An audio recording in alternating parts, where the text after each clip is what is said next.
Thank you everybody for joining in.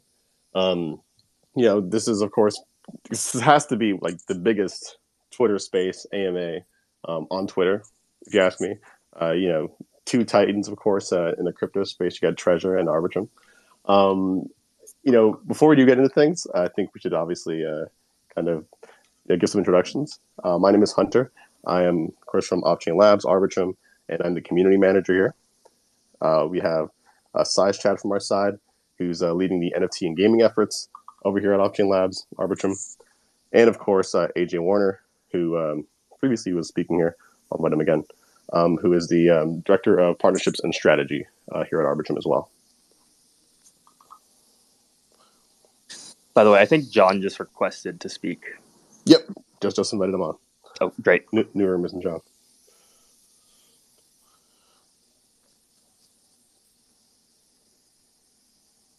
Yeah, you guys can go ahead. John, you should be on now.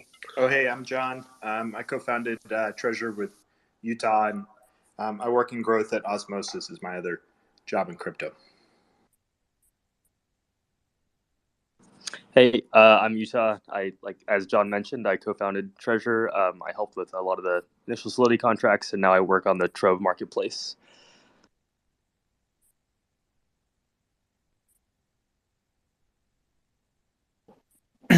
Hey, it's Scarp. I joined within the first week of Treasure. I kind of look after all things kind of like token economics, kind of liquidity, a bit of partnerships. And yeah, prior to this kind of life, was kind of in corporate strategy and M&A.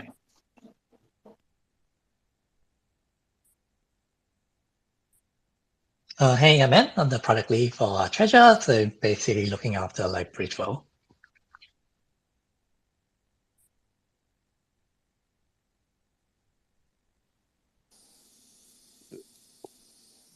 I should also go ahead. Okay, sorry.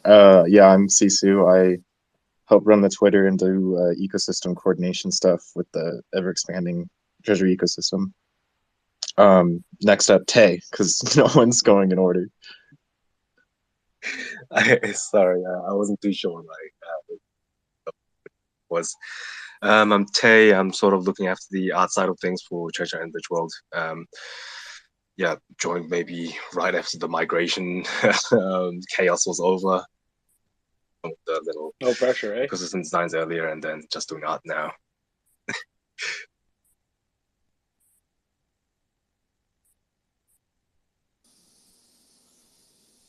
All right. Did all you guys go? I feel like there's just so many people here. I can't even keep track. All right, no one else from the team is going, so I'll go. I'm T1 Dev, Solidity developer on the team. Relatively new compared to all these old farts, but yeah. He's quickly become the team lap. I love it. I already love it. I mean, the enthusiasm that he came in with was just nuts. I'm Neil. I guess I'm the last one to go. I work on marketplace, front end, and the back end, powered by the graph. And I see JC's down there. I don't know if he'll request to speak, but he's my right hand man. Awesome. You want me to bring JC on? Yeah, he might be laying in bed still, but he'll still talk. There you go. I should also mention, by the way, that we have the CEO and co-founder of Arbitrum acting as the host. He's actually on the Arbitrum account, so I just had to make sure to give him a shout out there. Hey everyone, great to be here. Really excited. Thanks for joining us. Thanks for having us. Wow. All right, I'm going to try to add JC. Hopefully it works. But let's kind of kick off the conversation. So obviously Treasure has been the biggest talk of the town when it comes to the entire Arbitrum ecosystem and even far beyond that. And we're going to get into a lot of the details. But for maybe viewers who aren't yet maybe too familiar with Treasure, the Treasure DAO, the Treasureverse, etc., can you guys give us like a high-level overview of what the Treasure DAO is and what it consists of? Sure, yeah. So we started as a Loot derivative in September And for anyone who's not familiar with that project, each NFT was a card with 8 words on it that were randomly generated for different attributes. And it was sort of an invitation to other builders for building the game around it. So sort of this bottom-up design that we found really interesting because it was just purely a mechanism more than anything else. And in retrospect, now several months later, it was the first time I think that people in NFTs had to think about what it would be like for decentralization to, well, like what does decentralization look like in NFTs? Particularly, we're not just talking about marketplaces here, we're talking about a community trying to create things together. And clearly, then the project didn't take off because it maybe was too early for that conversation, but it's historic in that it was the first one to bring that up. So most of us come from a DeFi background, or at least I come from a DeFi background, and Garp does as well in Utah. And I were working on some projects. We thought it'd be interesting to take this basic concept of a mechanism that doesn't have a game and just do it with currencies. And the idea being, it's really going to be economic activity that turns these metaverses into places where, where, like, not only that can create a the P2E economy, but also with resources themselves and currencies, particularly fungible currencies like Magic, are the social coordination tools where communities can make decisions about what they actually are as an organization, empower themselves through investing in certain things and with grants. And so at the time when we launched Magic, there was In and A Gold and Loot and all these projects that just had really vibrant communities, but they lacked any way for the DAO to form around it. So the idea was to create the Magic token, which was a fungible metaverse currency that was supposed to function as a cross metaverse currency to bring all these communities together. And we think we did a good job of identifying communities that lacked the mechanisms by which they could build bigger things together. So it started off, just didn't have any plans for where it would go. These treasures were NFTs. Magic was this, fungible currency between them, but it ended up being a good means for things to start coalescing and building. And then, now it feels sort of kind of like a train that's powering decentralization for lots of different builders. We have our own marketplace for metaverse-specific projects. We're opening a generalized one that T1 and Utah are building, working with DeFi builders to build lending projects on top of it. But yeah, anyway, so our basic thesis was that the metaverse needs its own native money. We made one thinking it would be it would catalyze the metaverse, and so far that thesis seems to be panning out. Yeah, and it's obviously panning out in a really awesome way. Do you think it would make sense to kind of describe, the Treasureverse as kind of this, this well-crafted blank slate for any kind of project that does want to integrate itself? If it kind of fits a certain criteria for it to kind of plug in and almost play. I think that's one thing that I've noticed a lot throughout the past couple of months. You guys have really been killing it. Yeah, I think that's a fair description of, what we're trying to make building blocks in the same way Luke did, but there is no building block more fundamental than an economic resource, like financial primitives that other people can quickly spin up. And we're also trying to do that with this this DAO, and we're building out sub DAOs that hopefully we're going to get to announce more soon of creating the human version of composable code on an organizational level, a creative level, just trying to use the DAO as a means now for people who can just work together asynchronously to build things extremely quickly. Yeah, we've also really been focusing on building, I guess we're shifting our part of our focus towards building out really strong infrastructure so that anyone who does choose to come build with Treasure or on top of Magic and Treasures can do so pretty easily and just plug into a number of different hooks, right? No, exactly, and it's. I think it's really funny because I think when I first seen Treasure, And obviously kind of familiarize myself with Magic the Token. I couldn't really fully grasp what like Treasure was, but I think like once you're able to kind of wrap your head around the whole idea of what Treasure is supposed to be, which in many ways to me is kind of like how people kind of talk about DeFi Legos. I'd almost call it like NFT Legos, where you can just you can kind of build on top of it like infinitely. It's truly powerful, really.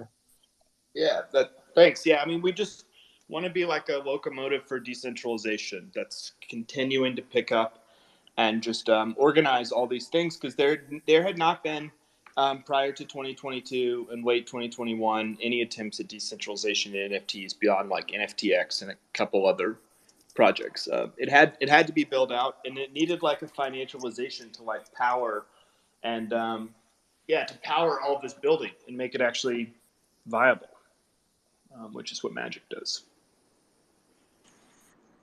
And I think what's really interesting too is that there's like, as you mentioned, right? It can be pretty difficult to wrap your head around, but I think through like our other projects, like Smallverse, especially, right, or the other projects that we are partnering with now, I think people will find ways to get into the Treasure Magic ecosystem, right? Like there's many like avenues to onboarding. Like even my dad, who's like not at all a crypto person, like really jumped onto like the Small Brains like narrative, and now he's like a Magic bull.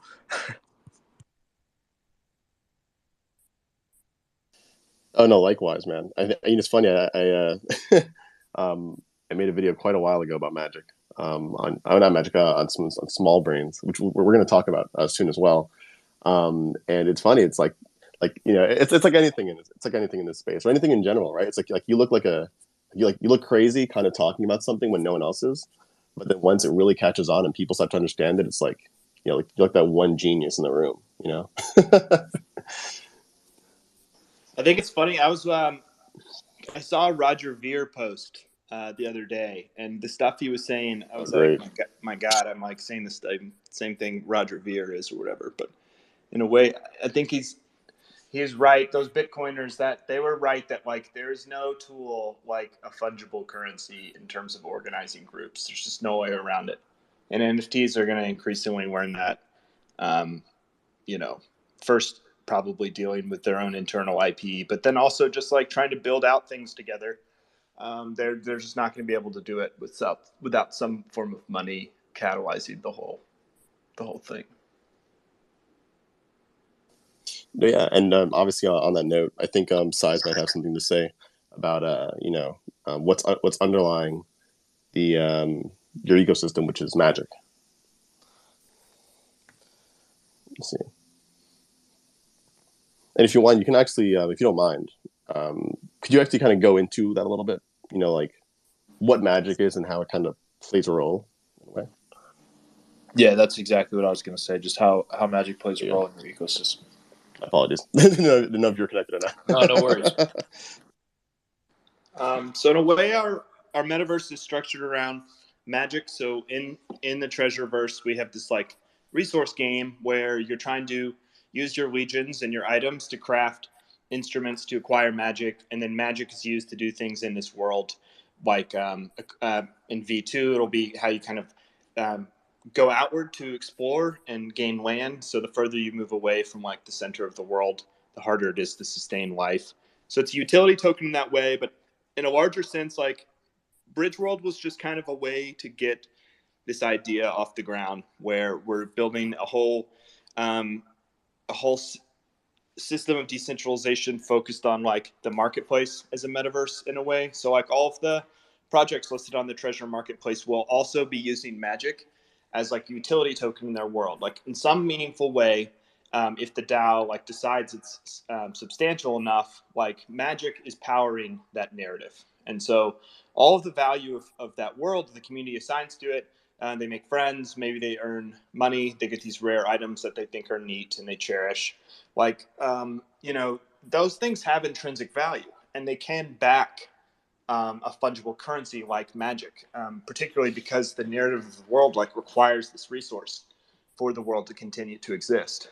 So we created this thing that we want to onboard lots of different projects, use it as a way for them to connect, primarily through the marketplace, where we only allow people to transact in Magic because it functions as the monies in these worlds, and it is the way to align like a very large community, like in the same way that we have most of our backers came from like Agold and In and Loot, because they were kind of like, they just felt disoriented in the fact that those communities didn't have a way to organize it. We're organizing around this token where people price things in Magic. It's what powers the things that they find interesting and they enjoy. So yeah, the idea is just like money is a cradle that other things can like develop on top of. So we made the money first to see if other builders would join us, and it worked. It's like that is a way to galvanize creativity.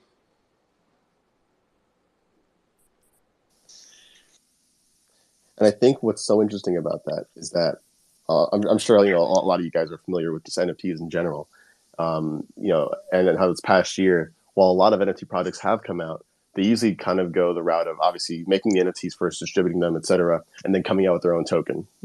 Whatever the project may be, and then somehow integrating the token with the NFT. But it seems like it's kind of like, it's like you mentioned, you guys are kind of going almost like the opposite way around, where you're allowing these projects to build with, and integrate themselves in this token that, is the underlying, money to this entire metaverse, which is Treasure. It's truly interesting to like kind of go through like the economics of this stuff. Like, this really takes tokenomics to another level, Yeah, I'd love to learn more about, the tokenomics if you guys want to talk about that for a little bit. Like the monetary policy of the token and, how it interacts with, the staking opportunities, etc. Yeah, Garp, you want to jump in there? Garp got rugged by Twitter Spaces. Same with End. Both of those two would be awesome to speak about this. We can come back to it. I think that Twitter should be running on Magic. Maybe that would fix it. I don't know. So, like in the Treasure world, like this resource game, it becomes increasingly difficult to acquire. So, like in V1, so crafting is a normal component in a lot of these kinds of games, and we've built it so instead of just like crafting like a cloak or a potion, you're actually building these harvester parts. So the way it'll work is harvesters are like, for them to be activated, they require a certain number of parts that degrade over time, and then the harvester itself is actually just a mining multiplier. So you're trying to build like increasingly large equipment, and then when we introduce like land with the spatial component, moving this equipment around and stuff, it's basically a strategy of just acquiring more magic as the world is making it progressively more difficult to acquire. And it's neat because we're building like DeFi things now, like the harvester itself. Like you can just take your part and attach it to a random harvester, and then the people who own that thing are the people who put parts on it, and they can set fee structures. So if someone else wants to come along and put their magic in there to increase, then they set the fee. So if you don't agree with what they're doing, you just take your harvester part and go to another one and latch onto that one. So we're trying to create like a farm inside a farm, and just using NFTs in the same way that like governance tokens and fee capture tokens were used in DeFi, but in a different way. You mentioned harvester and I apologize, but I don't think I'm too familiar with like what you mean when you mention harvester, like, and you kind of like attaching the parts, etc. I mean, is this kind of what we're referring to when we're talking about like kind of DeFi Legos and plugging in different potential projects and having them kind of integrate with Magic, or? Oh, sorry. Yeah, I guess I should. When you talk about it all this time, you just forget like what you're glossing over really quickly or whatever, so you get kind of lazy about that. But so in the Treasureverse, like legions, which are these characters, are mining magic, and then they can use their treasures to craft items. Like the smallest one would be a form of a drill, or maybe they're using it to like create special treasures that can craft other items. But mainly, like the production in this world is geared around making bigger and bigger instruments to go and find magic, and then particularly when we introduce land, like magic will be scattered across this land. semi-randomly. Like, so some mines will have it more, and so there'll be a strategy of like how far across the world do you really want to take like your mining equipment, and like you have to like cooperate with your guild to protect against like the random distribution of this resource that you're trying to acquire. So yeah, itself it's just like it's obviously not proof of work. So like I'm sure all the protocol designers in the world just cringe like hearing that. But kind of like at a conceptual level, we want to make this thing that requires like people to devote an increasing amount of resources to getting this thing that becomes more finite and valuable over time, because it's like its utility in a very real sense. Like Bitcoin now has utility as money, and so we wanted to see if we could make the same thing in the metaverse. You alluding to me being able to spend my magic like a regular everyday type of thing, like getting coffee or something? Is that what we're talking about? It's like magic going to replace Bitcoin as like the money was supposed to be? Or I mean, like through the marketplace, it is money now, of course. right? Yeah. But like with options platforms and Aave, and there's all kinds of things. And then, you know, I kind of think that what's going to end up happening though is that a lot of these DeFi protocols are just going to get recreated by the most successful NFT communities. And so everyone thinks that like, you know, win Aave, but really it's like the DeFi stack is probably just going to get eaten by NFTs or the other way around. So in a way, like NFTs will be, well, I guess you could say like the future of Treasure, as well as like, you know, I guess the next iteration of NFTs will be DeFi 3.0 essentially. I kind of think so, where like these brands matter so much to people, the communities, and it's not financial, it's like personal. I mean, this is a significant thing happening in crypto that people can't just wave off and say NFTs are dumb. You know, and there is no stickiness in DeFi, in my opinion, in the same way that an NFT has. Like, I don't wish poorly on a DeFi protocol that I'm going to dump their tokens and go somewhere for higher yield. Just Well, I'm back. Like nothing ever happened. Hello. Twitter just casually writing the whole conversation. I don't know. Twitter couldn't handle the deep alpha. It's okay. Yeah, I think John's gonna have to relax a little bit there. The alpha. I swear this happens at every AMA. Every time John drops alpha, it just rugs the whole audio and space. I think what we can do, and I'm working on to get the rest of the people on here. I think we have most of everyone back up on here. Is we can move on to the next thing, which is Bridge World. There we go. Got size of there. But yeah, can we talk a little bit about Bridge World and kind of, you know, how everything that's currently out there in terms of NFTs and you know, of course, Magic itself, how Bridge World kind of brings it all together and what role it plays in the Treasure ecosystem? And Garper, are we all here? I think we have everyone back. Scott, do you want to talk about it, and I'll leak some like interesting stuff after you go. Yep, sure. Can everyone hear me? Sorry, I've been rugged about 4 times. Yeah, we since can we hear you. started. Good to go. Yeah, cool. I think it must be something to do with like Twitter and Australia. Just get rugged all the time. So, you know, Bridge World as a kind of a construct is, you know, this kind of main place where a lot of the kind of the action happens around kind of the broader Treasureverse. And as we kind of build out this narrative around kind of Magic, Treasure, and kind of Legions, we're kind of folding this into, I guess, the more gamified elements. So we've kind of spoke about this in the past around like when we first started, it was kind of definitely kind of the NFT side, moved into the DeFi side, and now we're moving a lot heavier into the kind of gamified side. And I guess the best way to kind of think of that is kind of gamified DeFi in some ways, but within a construct of NFTs. And kind of John mentioned this really kind of important part, which is this sense of belonging, community, which I think, as we kind of like to say, you can't for community, and just I guess the density of people contributing and kind of building this out has been kind of amazing. And that's kind of what we're trying to do here. So it's nearly kind of setting the center stage, so to speak, for everything to get built out. I think over time, though, and we've kind of discussed this before, will Bridgeworld continue to be the center point forever? Question mark, right? So I think with a lot of this stuff, because it's so nascent, you just don't know.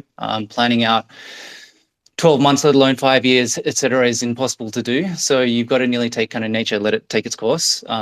People will, the people kind of who have legions, the Genesis legions, treasures, etc., they will remain extremely important. Magic obviously remains incredibly important. It is the kind of as we like to call it, the spice of the Treasureverse, so to speak. But in terms of how that gets used, that's really kind of up to the community and just the broader people who want to get plugged in into what we're kind of building. Bridgeworld specifically, in terms of this kind of release, I mean, End will be able to talk to a lot more detail in a sec, but really what we're trying to create here is something around kind of social coordination and kind of the game theory elements of this. And so we've seen a lot of sub-DAOs be created, a lot of guilds kind of organically be created, which is really fascinating to see. Like just strategies getting built out, people taking certain roles around hoarding certain resources. So we're trying to create this interesting dynamic where people can kind of group together or operate individually to try to basically, capture this kind of economic game, so to speak, over time. But we're also kind of balancing it with this kind of level of accessibility such that people who are new and want to get involved in the world can.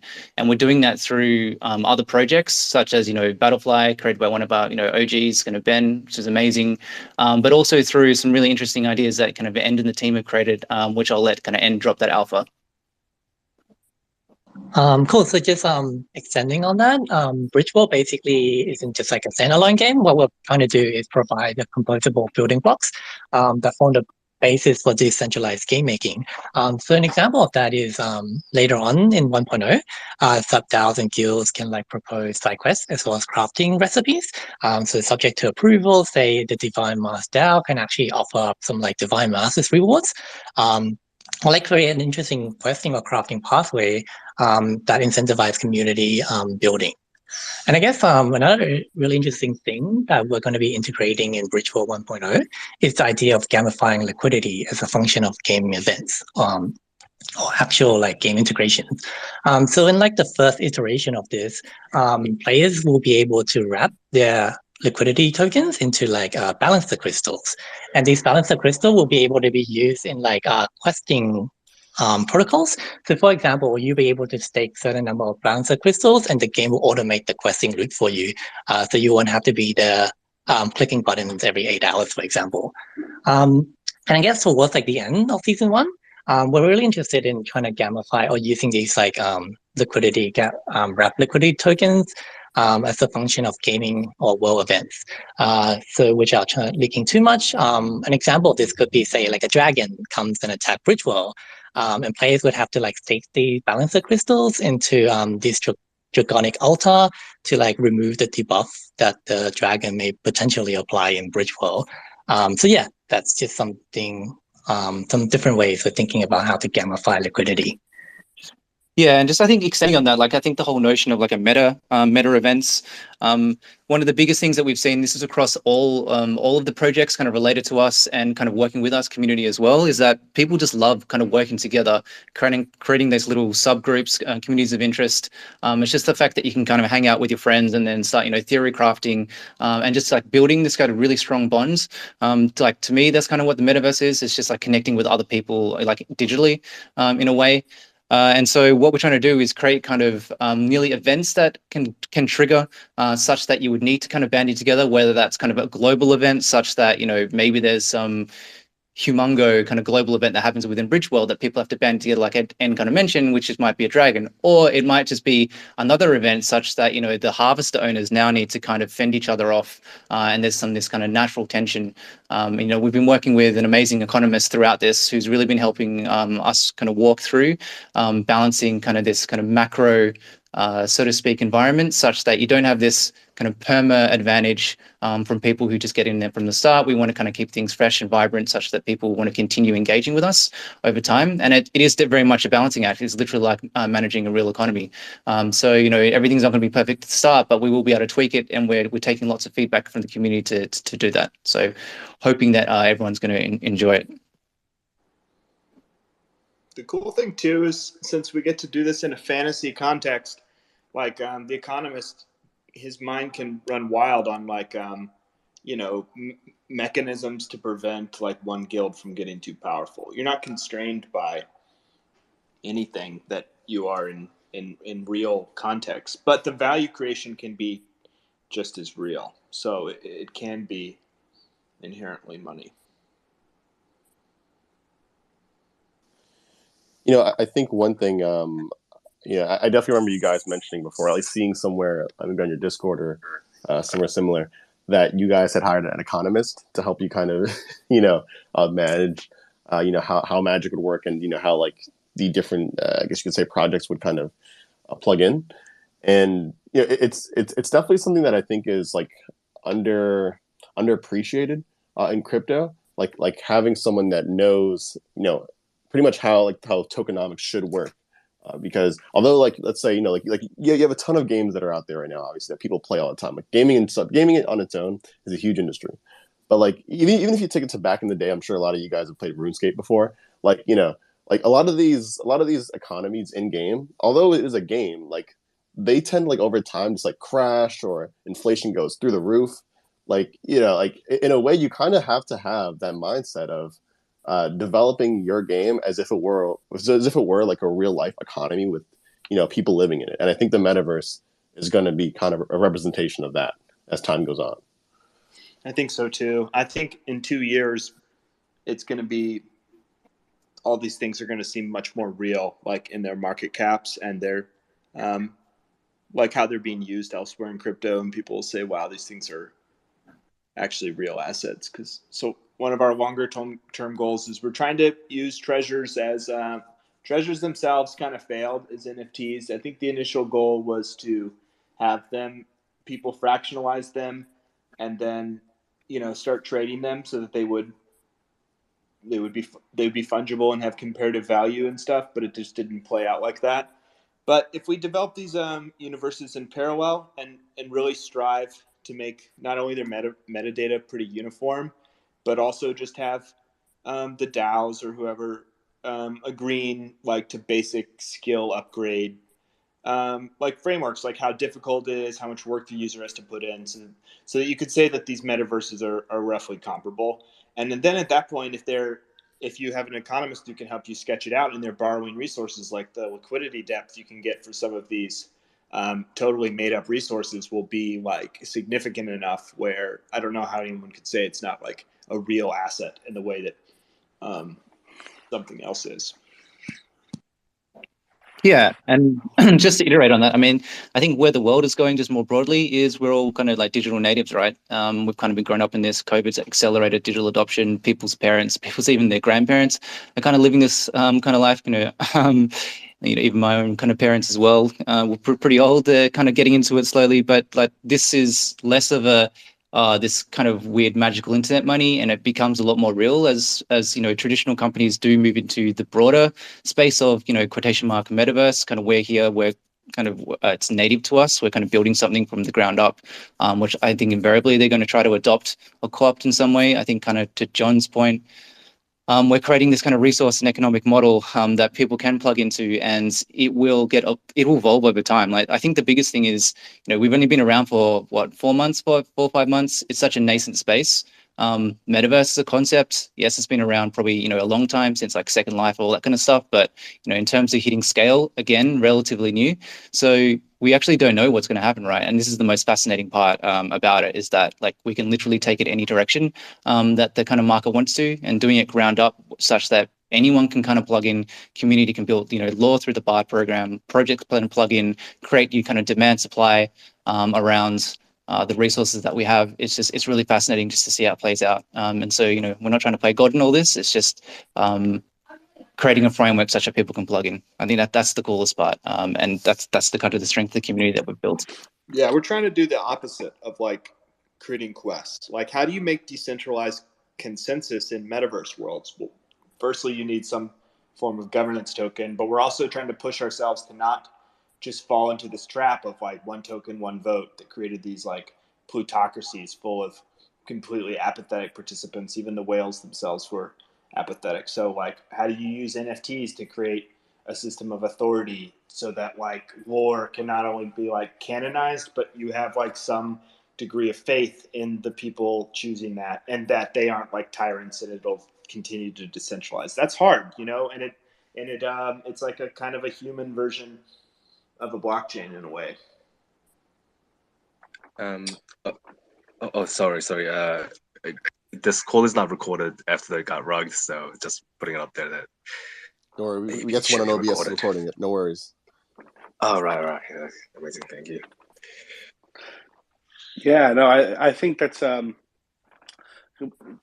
completely agree with a lot of things you're saying. I think one interesting thing to think about is also, like, when you're talking about the financialization of these things, it's so hard to financialize real world assets on a blockchain, right? You're introducing so many different trust assumptions if you're putting a real world asset, you know, with a custodian, et cetera, in order to sort of bring it on chain, that, you know, as these things continue to gain value in the metaverse, you know, using them as collateral, fractionalization, et cetera, just becomes so much more, you know, fluid compared to, you know, sort of, you know, traditional real world, you know, assets. But yeah, I wanted to, I don't know if you guys wanted to continue on that. I wanted to sort of take the conversation somewhere else a little bit. You know, my journey with, you know, with the Treasure ecosystem, you know, obviously we were working with you guys when you guys launched, but I really started paying, you know, a lot more attention when I saw, you know, the communities forming around, you know, Small Brains, sort of, you know, the I guess the fair launch of it, and, you know, how many people were just really, you know, joining the community, you know, the growth of the Treasure marketplace. You know, with that, I think there were days where, you know, there was upwards of almost $10 million in Small Brains that were traded a few weeks ago. Wanted to know, sort of see, you know, what's your vision for sort of Small Brains, the Treasure marketplace, and, you know, if you want to talk a little bit about Trove, you know, which I understand is going to be your, you know, the marketplace that has like permissionless listings, and you know, yeah, just sort of, you know, how do you guys think about sort of, you know, Small Brains and Treasure versus, you know, the next step, which is, you know, maybe in some ways, you know, more ambitious in terms of marketplace?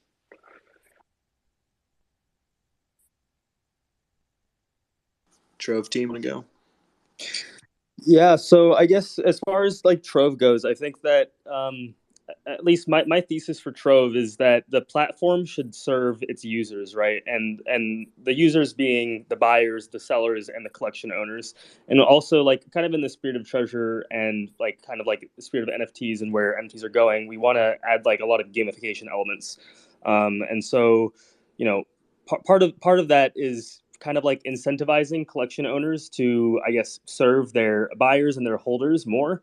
And part of the way to do that is like through the marketplace systems, right? By almost like assigning like levels or some sort of like way to differentiate collections between themselves based off of like users' interactions with those collections. That's, you know, I'm not going to get into too many details. The white paper on Trove will be releasing soon, but that's kind of like my thesis around what marketplace platforms should aim to do. Yeah.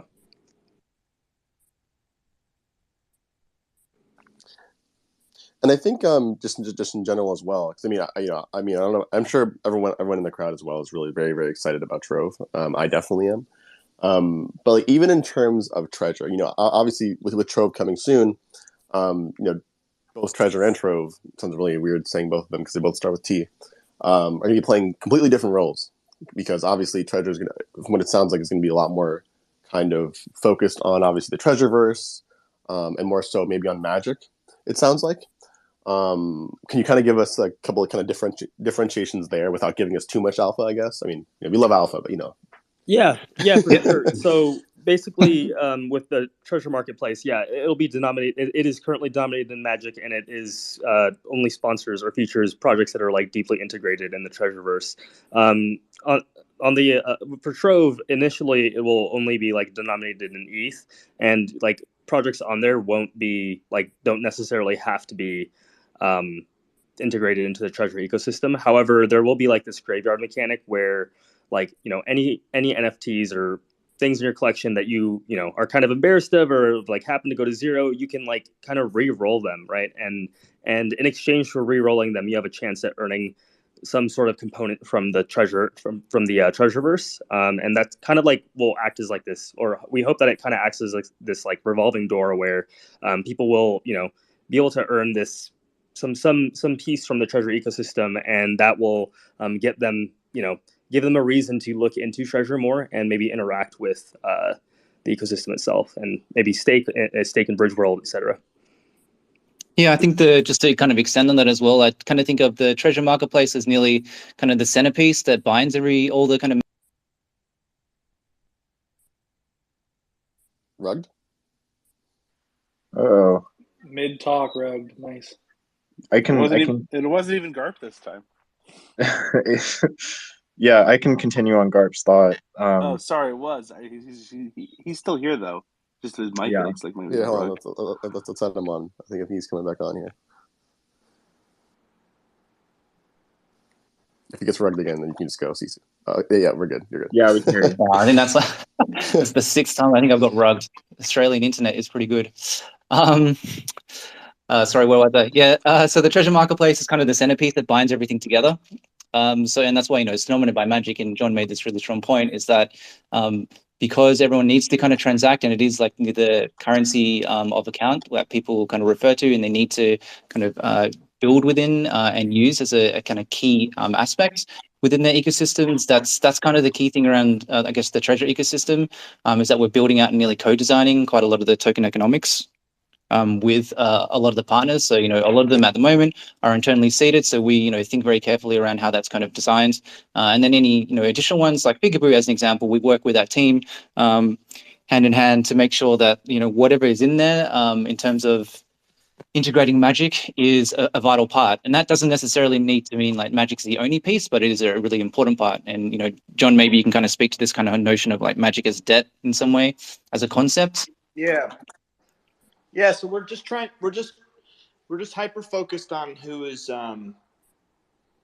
obtaining Magic and their alignment with the community. Because if they aren't aligned, it doesn't do us any good to distribute to it. And so, like as Garp was saying, the Magic marketplace is nice because all these projects use Magic in a very intrinsic way. You can't really vampire attack the project because not only is the community aligned with Magic, they've actually received Magic emissions, but also like their world requires Magic. So it sort of becomes a world that can continue building like its cumulative value because of the structural integrity of this community and the things they believe in, which is what's collateralizing Magic. But then in a larger way, it's kind of like the stablecoin debate where, the most compelling points being made on stablecoins, in my opinion, are the people saying, look, like, don't look at the market cap or the issued supply. Like, look at the debt. Is this thing actually being used as debt? And that's like when I see people just like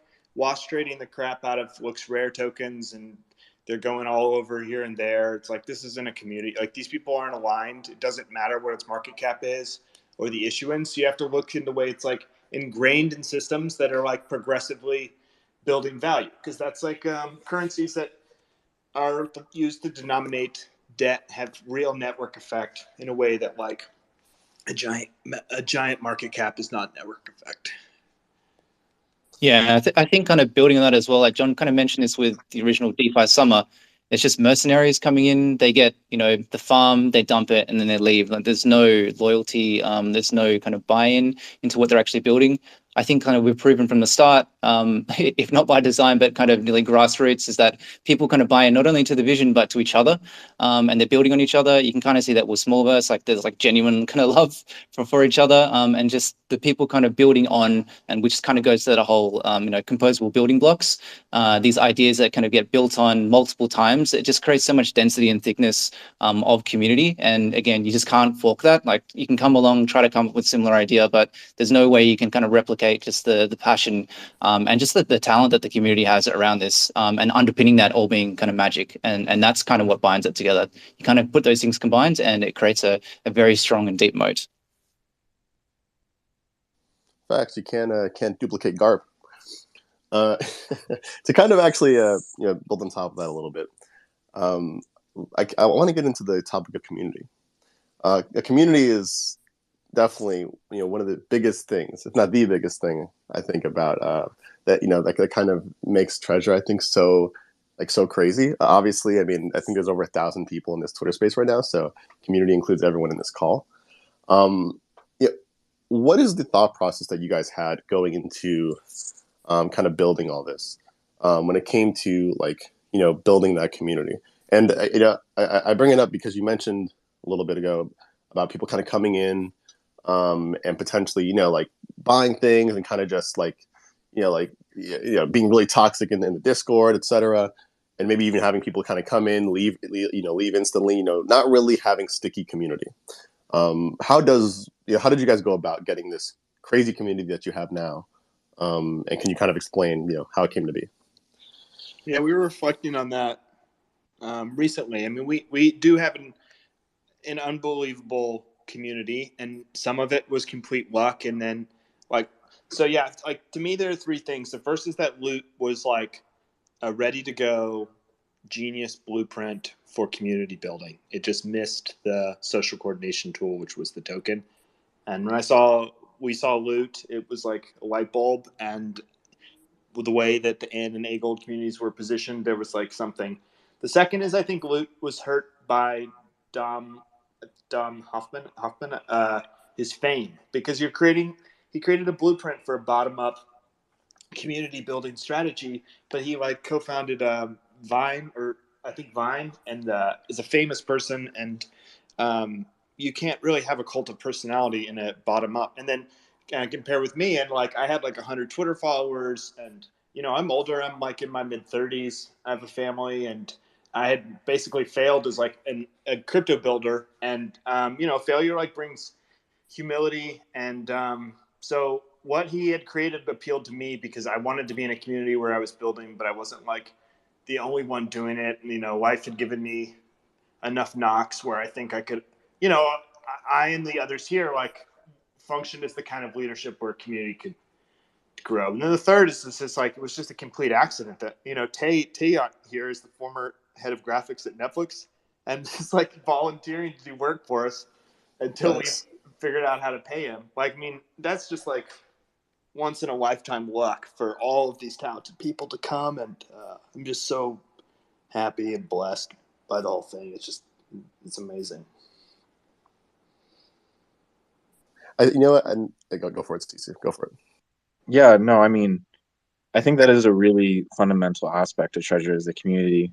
I don't think it would exist as it is today without all the grassroots initiatives, about everyone coming together and contributing their ideas, making the connections possible, and like John was saying, bringing in multiple builders and seeing and making a collective vision. Right, Bridge World is pretty much community first, and it will continue to be, and it is an amazing thing.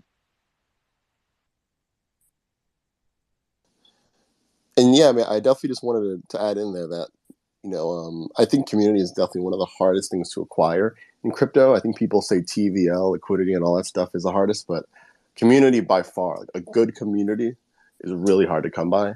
And I definitely have never seen one, such as the community behind Treasureverse. Because in a way, it's it's not only one big community. I almost see it as you have this huge amount of sub communities within each other, right? I mean, obviously you have the small brains, the small bodies or swole bodies, legions, it's etc. It's a whole bunch of it's a whole bunch of communities that are able to interact with each other. It's like communityception in a way.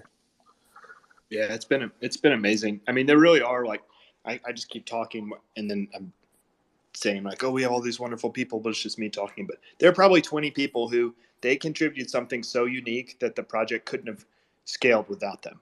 Garp, I think, was the first community member to come in, but all the tokenomics he came up with, we had a $300,000 market cap, and we're cratering fast. And he came in and was End came in with the game design.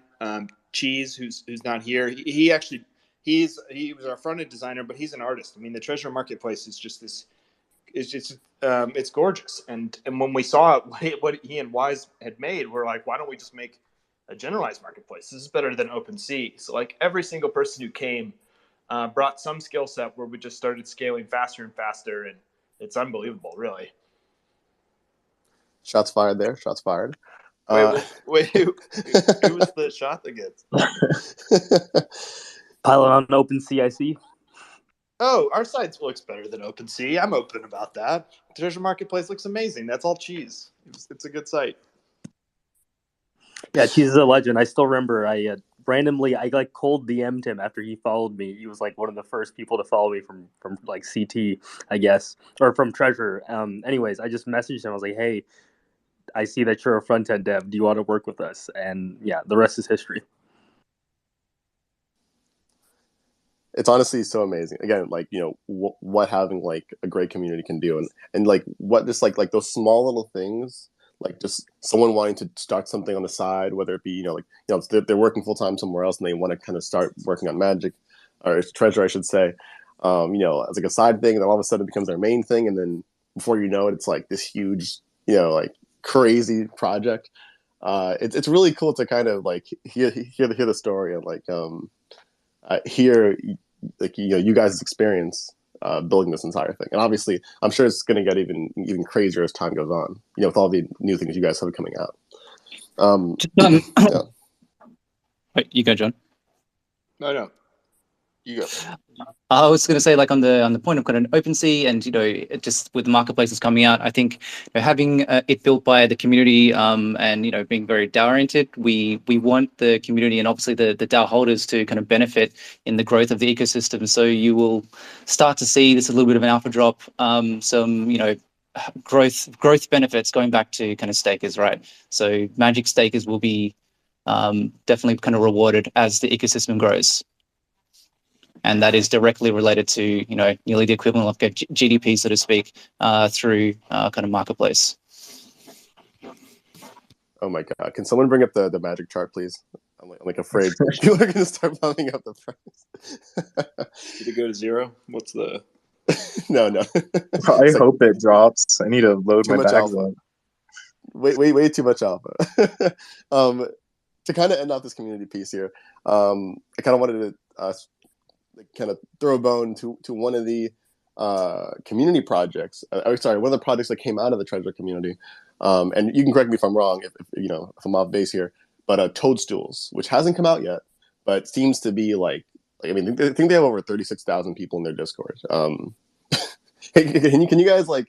I could be wrong. I don't think you guys are working on Toadstools per se. I think, from what I understand, it's the community. But like, what are your thoughts on that? Like, you know, like other projects getting crazy amounts of engagement and whatnot before they even launch. I mean, I can speak to Toadstools. I'm probably the closest to that team from the kind of the council. Yeah, look, I think just like with any of these community projects, I think one of the key things that they did is they worked with us. You know, they kind of went to us and say, hey, how can we kind of build this together, kind of wrap into your law, kind of wrap into your kind of economic construct. And they've done it really well. And it's like a hats off to that team in particular. I think they've done a phenomenal job. Like when they started, I think Treasure only had about 6,000 in its Discord. I think we came off the 721 kind of AMA, where it kind of grew from like, you know, a couple of people to 500, but now it's the biggest out of all of them, and it's quite a different kind of vibe. I love kind of going in there and just kind of hanging out. It's kind of more of kind of family friendly, but they're usually just talking about like life and stuff that they're eating, or just, you know, in real life stuff. And it's just awesome to see that people just kind of vibing together. And I think, you know, from a community project, that's kind of what you want to see. And people, I know there's a lot of people who get kind of salty from the challenges because they are hard. Some of them are quite hard, and there's not a lot of spots, but we get a lot of feedback, and I hear this directly from the team, that people really enjoy it, and they're people creating groups to do them. And that's like really awesome to see. Like, you're actually bonding with other people. And that's kind of ultimately what we're trying to do. And kind of the same thing. I mean, John, you can speak more to the Smalls, but kind of same thing with Smalls as well, right? It's just like this huge community of interest, just vibing together, galvanizing. Oh no. Again. Boom. There she goes. Again.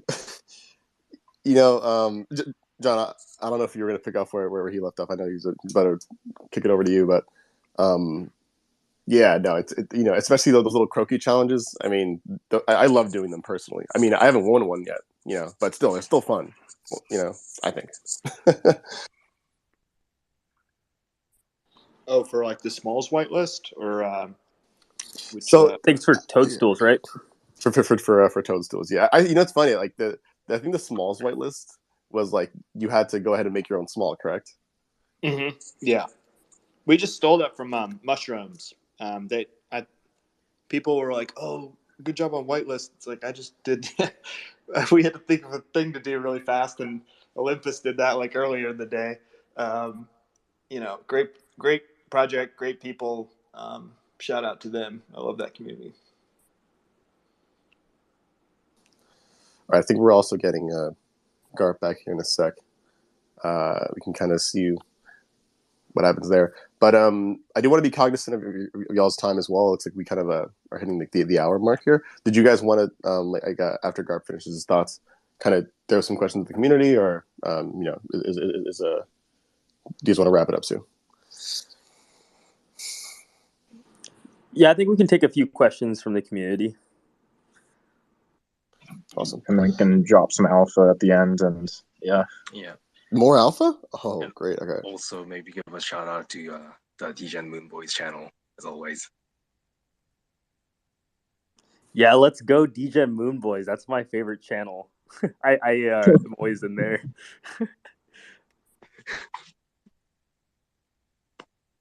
All right. Yeah, I think Garp's getting continuously rugged.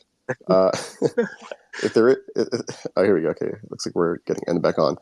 Yeah, I mean, if you want, we can start picking people from the crowd. If you want, just let me know who you guys think I should pick, and I'll bring them up.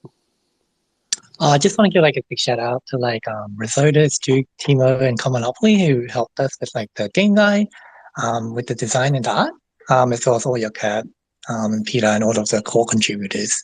So thank you. So yeah, I hope you guys will enjoy it. It'll be launching right after this. Did you guys hear that in the back? Did you hear that? White paper dropping after this space. What? Oh my lord. It's like 41 pages, so like apologies in advance. 41. I don't think I've read. I haven't read that many pages since I graduated college. So that's pretty crazy. By the way, I think we just brought up VGMV. If you want, you can go ahead and unmute and speak your piece. Hey there, guys. Thanks for having me up. I appreciate you guys. One of my biggest questions was for the Arbitrum team. So I heard that there was a plan to reduce the possible fee cost even further. Could you guys expand on that just a little bit? There you go. AJ, I think if you want. Yeah, Steven, do you want to take that one, or I can take it? Or Steven. You want to take it, AJ? Yeah, sure. Hey, everyone. So, yeah, we had some optimizations on fees that went into effect last week, and then we're working on continuing to optimize fees further. We've got something that we're going to be rolling out, probably in the next couple of days that will meaningfully, reduce certain components of the fees. Fees on Arbitrum are a function of a number of different things. The majority of it is sort of Ethereum mainnet costs, like what we post in batches to the Ethereum, miners. We have some there's fixed costs there that we're able to reduce pretty meaningfully. I think we're going to see, and then also on the storage side, we're going to be seeing some reduction in storage costs. I don't want to give a precise number, but I think it's going to be pretty meaningful over the next week or so. Let's not forget about Nitro coming up. Oh yeah, that's in the short term. And then when Arbitrum Nitro comes out, which is the next iteration of the Arbitrum protocol, it's going to be a seamless upgrade. When that comes out, you're going to see, Harry, our CTO, was talking the other day. He's hoping for about a 50% cost reduction as well. So that's a little further out. But in the more immediate term, the next week or so, I think you're going to see some pretty meaningful reductions to sort of fixed overhead costs and storage costs in the protocol. Thank you guys for having me up, man. I appreciate the answer. That's really cool. I'll step down now so you guys can bring some more up. Appreciate it. Thank you. I'm going to bring Garp back up here. I'll go ahead and add Sony. Hopefully they connect pretty soon. There you go. Sonny, you can go ahead and unmute your mic, by the way. Oh, hey guys, good morning. Just want to say thank you for bringing up here and thank you for the space, the community, and the team on both sides of Arbitrum and Treasure DAO. One question I want to ask the Arbitrum team. I don't know. I don't want to ask this question. At the same time, I do. After the event that happened earlier, like when the sequencer went down, I think that people were saying that it wouldn't have happened if Arbitrum had their own token, and people were speculating that some information was deleted from the website about a token. Can you guys give any information about if you guys are going to release something like that?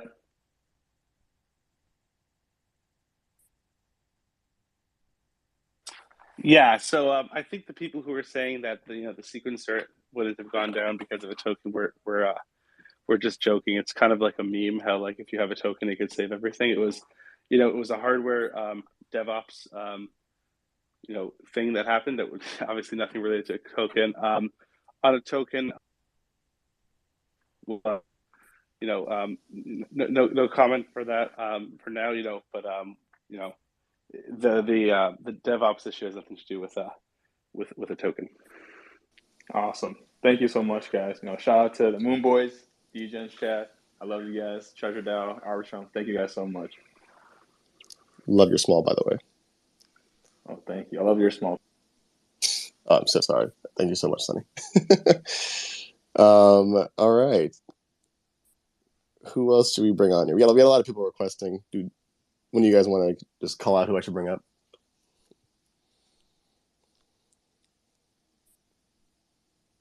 Because I'm honestly just picking like whoever has the coolest small, to be honest with you. Yeah, that's totally fine. Fair enough. All right. Let me get Big Bull Ape over here. Had been asking to join. See here. AG, I see you raising your hand. I'll get you next.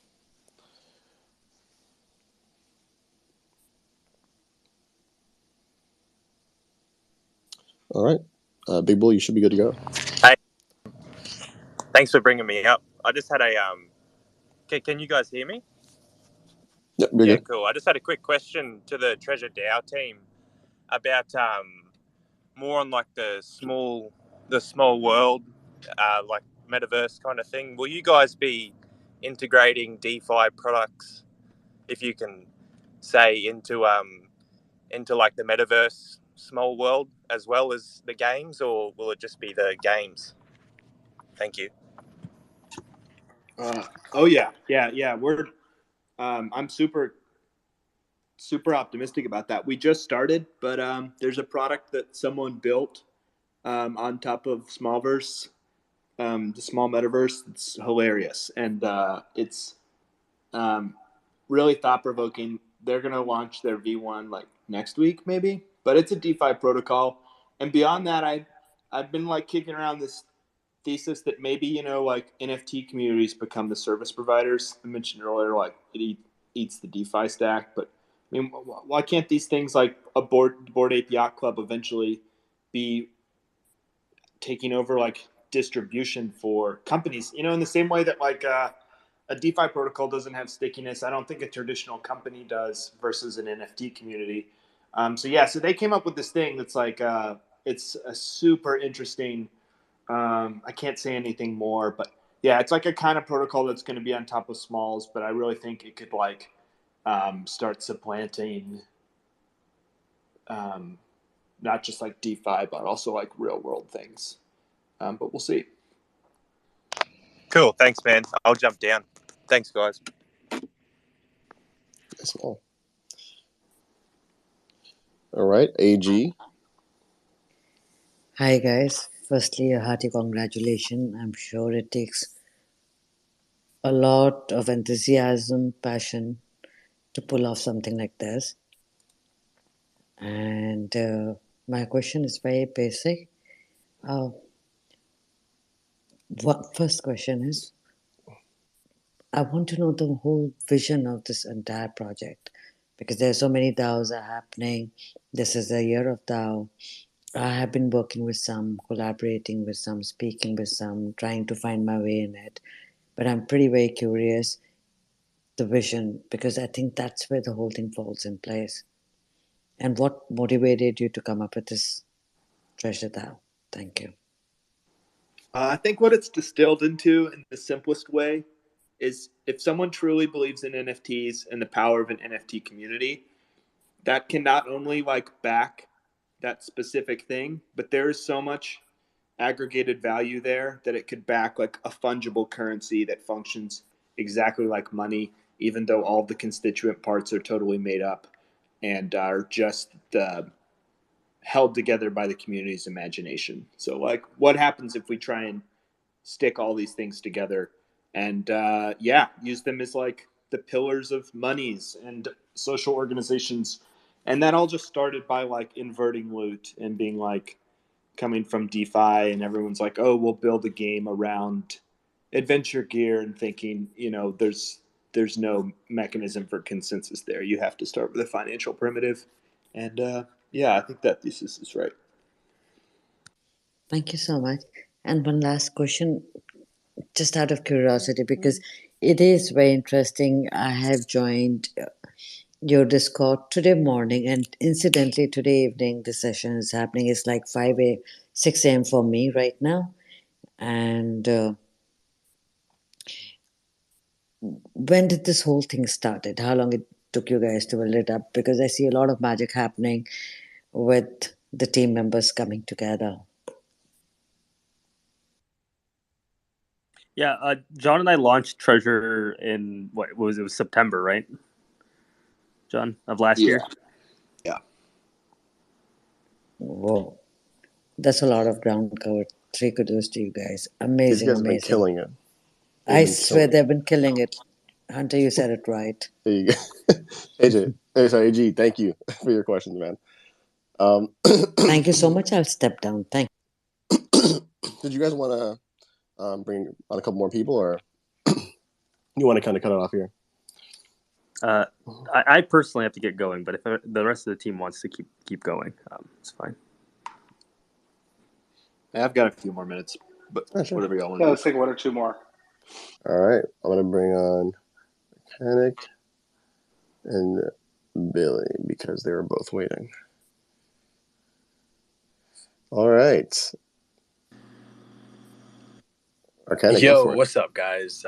First of all, thank you guys so much for hosting this amazing space. It's been great, very insightful to hear both sides of what you guys are doing, and you guys know I'm forever grateful for all the stuff that you're building, and I'm very excited to be a part of it. My question is mainly to the Arbitrum team, and this is more so just a general question, I would say, just to get some perspective, and I'm sure to a certain extent a lot of us are also wondering the same thing. In the bigger scheme of things, there's different L2 layers that exist, and I want to kind of gauge your perspective on how you think overall the onboarding process will be to L2s, because to a certain level it's inevitable, but just from your guys' experience, I just want to know what you think about more people just shifting towards L2 solutions and so on.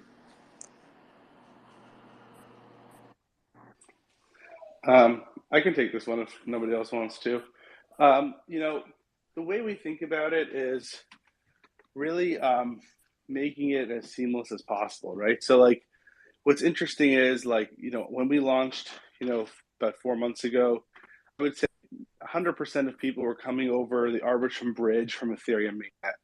If you fast forwarded like a month after that, it was probably 80%. Now it's probably 50% because we have all these bridges from other protocols.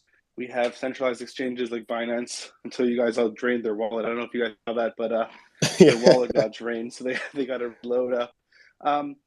Centralized exchanges, fiat on protocol bridges from other L1 and L2 environments, all coming to Arbitrum, and like the onboarding process is. It's different than I would have imagined. It's not like an L1 migration anymore. It's a migration from alternative environments, and having the least friction to get into Arbitrum is critical. I think they're like we're not a world where like one roll-up chain or one one layer one chain is going to dominate, but there is this notion that being able to migrate into Arbitrum, into a secure Ethereum environment where you can sort of leverage the Ethereum security while also taking advantage of faster confirmation times and cheaper fees is pretty critical. We've seen, I think, amazing adoption. There's about $4 billion in assets that have been bridged into the system just over the Arbitrum mainnet bridge. Forget maybe it's forget alternative bridges, and it's amazing. We're still in beta. It's still early days, but there's this. Our goal is to make the onboarding process for end users as frictionless as possible, and that's working with the centralized exchanges and other on-ramps, and then also leveraging communities. So that, we work with different projects that are building on Arbitrum, if they need any infrastructure to support their advancement, whether that be relationships with centralized exchanges for their tokens, whether that be relationships with Oracle services or anybody else in the ecosystem to leverage their success. Because ultimately this is about communities, right? It's not about the technology. Like, I think that's like the theme of this conversation. So much of this is about communities and having the ability for communities to be able to grow and for us to do everything that we can. That's how we view sort of migration of people into the ecosystem in a meaningfully sustainable way. I don't know if that answers your question, but a little bit of a ramble. No, that was perfect, man. I appreciate that. Perfect response. Much love, man. I'll step down. Thank you guys so much. All right. And thank you, Organic. Great small, by the way. And for the last question, if we can keep it, I guess, more treasure focused, probably preferable. Billy, I know we have you on here right now. What do you got? Hey guys, honestly, I don't have any question. Just really wanted to come here and show some gratitude for for you. You really are changing lives. Financially speaking, you personally really helped me a lot. I've been staking since day one and not planning to sell, but having this sort of reward, it's really helpful and really changing my perspective and giving me really a push to push more and learn more. So just really grateful for what you did. Thank you. Yeah, likewise. I mean, it really is a mutual thing. It sounds corny, but this has been one of the biggest blessings of my life. Not only as a builder for a community to show up and to get to just create stuff with talented people and then see other people interpret it and the friendships that come out of it. But it's been amazing. We're so thankful to the community for like I said earlier, I didn't really have any Twitter followers, and that's huge in crypto Twitter.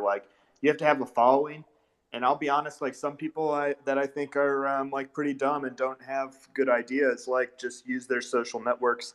And the longer you're here, that's frustrating. But we didn't give NFTs to influencers. We just had an organic community come. And then all of these people are now coming in a position of authority. And so we just try to do we're just going to be positive, try and be nice and just creative. And it worked. And it makes me really happy. Awesome. Billy, of course, thank you for your wonderful comments. And I'll get you off there. Before we do end off today, you guys had mentioned one of you guys in the team had mentioned that you wanted to give some alpha. Is that true? Yeah, the alpha being that the white paper is going to drop after the space. If you're hungry for more alpha, I think something that was talked about earlier was the kind of the continuation or the pipeline of how community can build with treasure.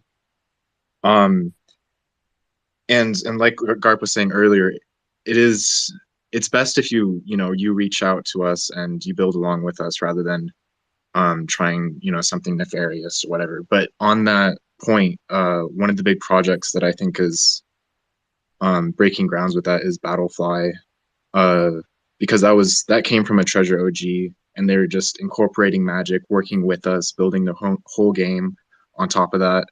And yeah, I think that's going to be huge. Another one is, of course, Peekaboo, which is part of the first cohort of our launch pad or magic pad.